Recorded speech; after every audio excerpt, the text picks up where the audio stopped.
In August 1995, a man called Foutanga Babani Sissoko, who came from a remote village in Mali, walked into the head office of the Dubai Islamic Bank and asked for a loan to buy a car.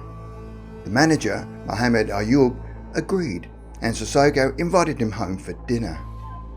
Over dinner, Sissoko made a startling claim. He told the bank manager that he had magic powers, and with these powers, he could take a sum of money and double it. Sissoko invited Ayoub to come again and to bring some cash.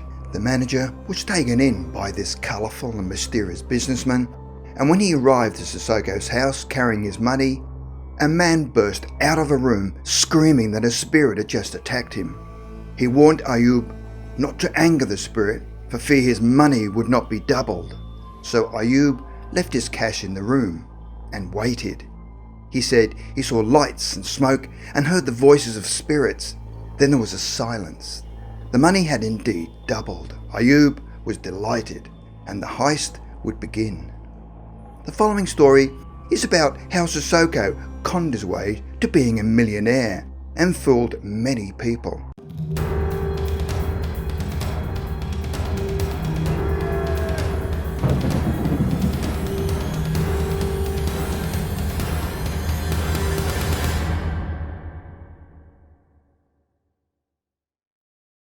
After the black magic trick had conned the bank manager into believing his money had doubled, he sent more money to Mr. Sissoko, the bank's money, where he again expected the money to double.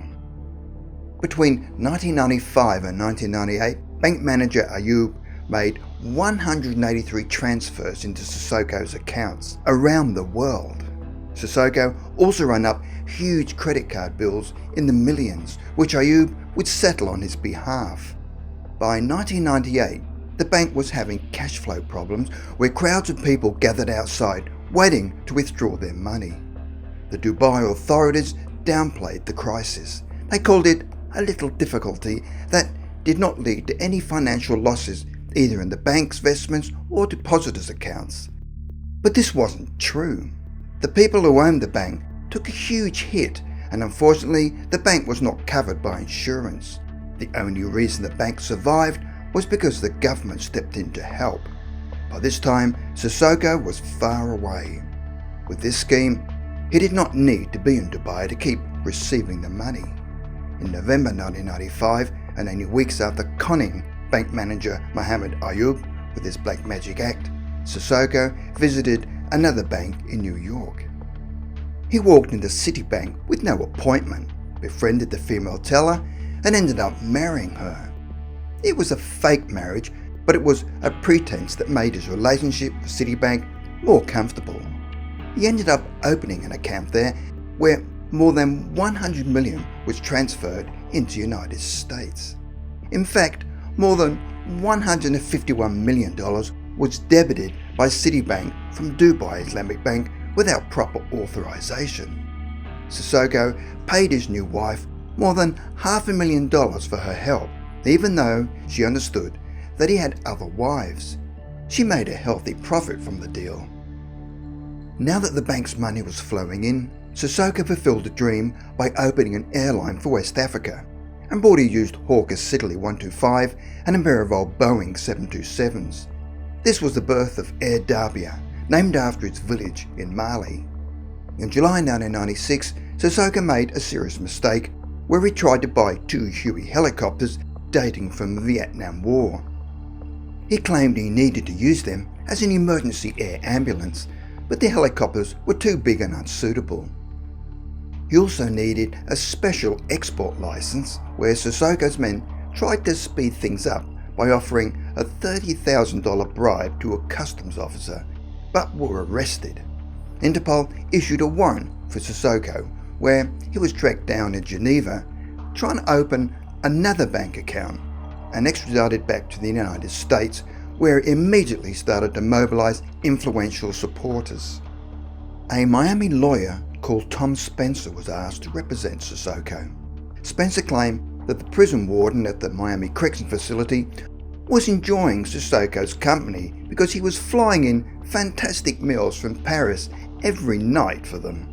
Some diplomats were even ready to vouch for Sissoko, which shocked the judge presiding over his bail hearing. A former US Senator, Birch Bayh, announced he was joining Sissoko's defence team. The US government wanted Sissoko held in custody, but he was bailed for $20 million, which was a Florida record at the time. Sissoko then went on a spending spree where he rewarded his defence team with luxury cars. One car dealer, called Ronald Dufresne, claimed that he would come in and buy 4 cars at the same time and then come back another week and buy 4 more cars. He figures he must have sold him 35 cars in total. He then spent $500,000 in one jewellery store alone and spent hundreds of thousands in other stores.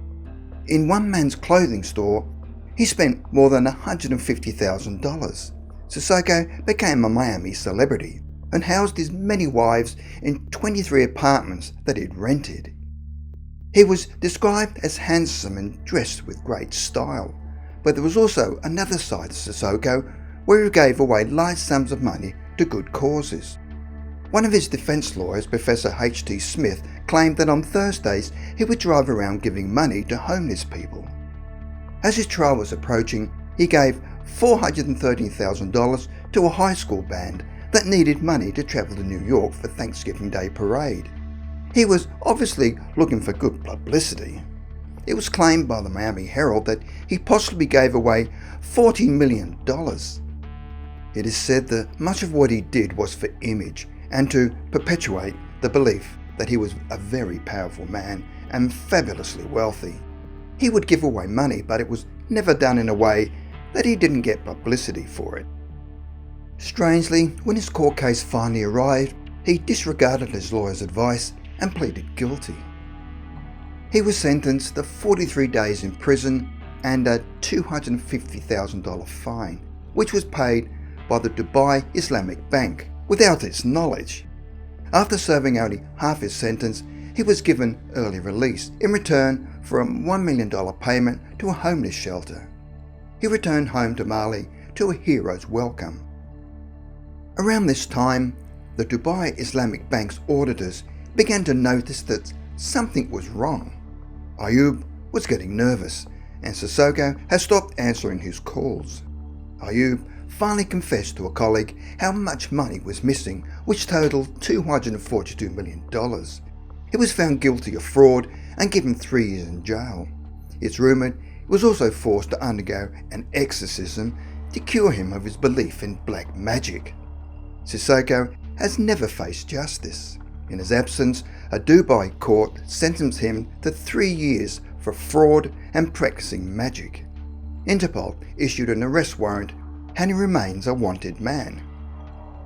Sissoko failed to appear in other trials, including one in Paris where his lawyer claimed he was a scapegoat for Ayoub's actions, and the bank's money had gone elsewhere, but the court didn't swallow it and convicted him of money laundering. For 12 years, between 2002 and 2014, Sissoko was a member of parliament in Mali, which gave him immunity from prosecution. For the next 4 years, no longer an MP, he has been protected by the fact that Mali has no extradition treaty with any other country. The Dubai Islamic Bank, nonetheless, is still pursuing him through the courts. Defying Interpol, Sissoko has spent an amazing 20 years on the run and has squandered all of his money and can never leave Mali.